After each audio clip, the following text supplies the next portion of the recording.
Alright, I'm going to be talking a lot. Why don't we just go over the history of safety? So, before the 1950s, when there was laissez-faire, which means do whatever you want, there was compensation for workers, but they had to prove that the employer was negligent. The employer could respond by saying, one, you can blame the victim, there was contributory negligence by the worker, or two, blame other workers, or three, the worker willingly accepted risks, so it's not the company's fault. Okay, but a short fire, the triangle short fire, made an outrage that created worker compensation laws. So what we have now is worker compensation where you can't sue the company because he paid insurance. You can sue a third party like the manufacturer of the product. Okay, and to do that you have to prove there's a product defect. When you have a design defect, you might have to consider whether the danger in it is reasonably foreseeable or if it's part of the utility, so like a knife should be sharp. Or there might be a manufacturing defect in the product or a warning defect. So to enforce these laws, we have OSHA, Occupational Safety and Health Administration, which is slow, bureaucratic, and subject to political influence. And we have NIOSH, National Institute of Occupational Safety and Health. We need more inspectors. We need more funding. All right.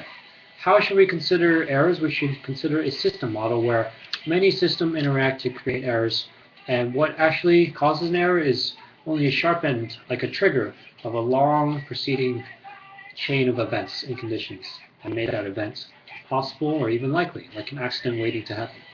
Okay, system model. There are 5 or so factors: are employee characteristics, job, equipment, physical environment, and social norms. Now, for employee characteristics, different employees might have different hazard recognitions or different decisions to act or different abilities to act. Okay? The highest risk for employees is 15 to 24 years old, or for older people, the highest risks would be physical tasks. Job experience is at a highest risk at 2.5 months when the person is done training, so to speak, and he's no longer supervised, but he doesn't have the experience to avoid accidents.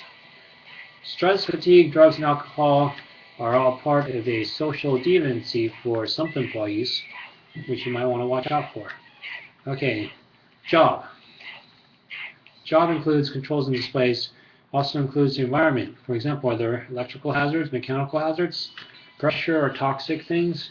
Toxic might include asphyxiants, oxygen deprivation, poison, or carcinogens.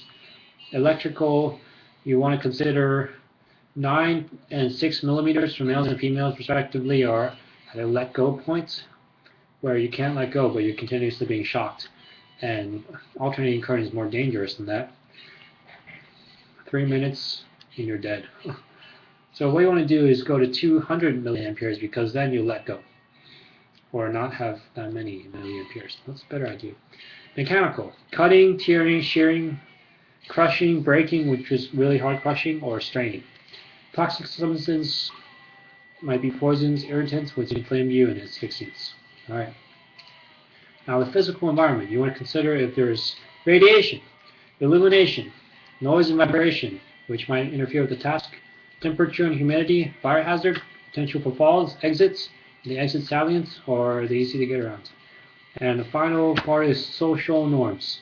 Social norms might include scheduling, incentives, training, and the organizational culture, the people's willingness to wear equipment or to consider safety things. Okay? Now, human error. There might be 2 kinds of error, commission and omission. Commission is when you do something you're not supposed to, which might be intentional, or omission, which is a lapse when you forget to do something. A slip is an unintended action, I think. Lapse are prospective memory. You forget to do something in the future, but a slip is an unintended thing you just do. Now, there might be knowledge-based mistakes or rule-based mistakes, perceptual errors, okay? Pre-existing conditions. Resident pathogens are things that are not productive, but they're there. Safety culture, error containment. Can you contain an isolated error to really unlikely chain of events? Now, when you want to identify hazards, you can do a fault tree analysis, which is bottom up. Okay, just consider all the different kinds of things that might occur. FEMCA goes and takes a physical system into sub-assemblies, and you might even give a score of hazard to each thing, and so create a hazard control table. Okay, an incident which is a near miss can just be considered as bad as an accident. Now, what companies might do is they might have a framing bias. Okay, instead of actually choosing the sure loss of preventing things by training, productivity and stuff, they might favor the risky loss that an accident might not happen, so they don't have to pay for, safety training. Okay. Now, another part of framing bias is people are more worried about severity than likelihood. That's part of the risk perception, which is based on the availability of their own experience. Okay, and it also considers cost of compliance. Cost of compliance might be low for wearing safety goggles, but if you have to walk all the way around because there's a fallen wire, that might be a high cost of compliance. Warnings and labels are the cheapest way for companies to avoid responsibility because they can say, oh, it was warned. And that's not really the best for overall safety.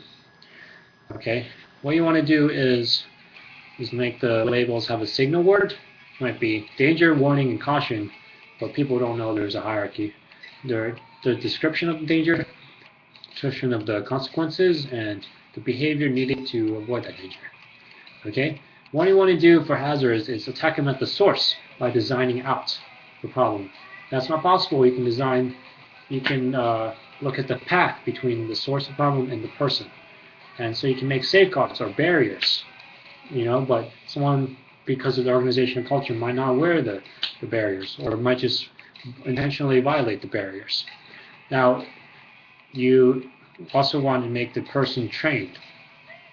And the least effective way of doing anything is administrative control, legislation.